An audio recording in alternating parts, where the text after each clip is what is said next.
January 17th, 2023. I'm working on a watercolor wash here on his wings. And after they are dry, if the watercolor is dried, I will be going over it with ink, like linear, draw individual feathers and so on. I'm keeping it light so the black lines of the linear parts will show up.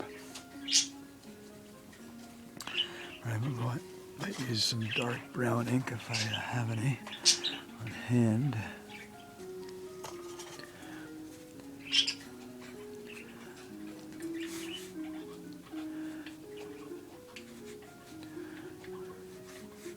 Kind of similar coloration to the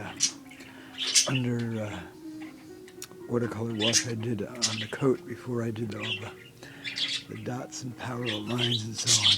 Let's get a little yellow there.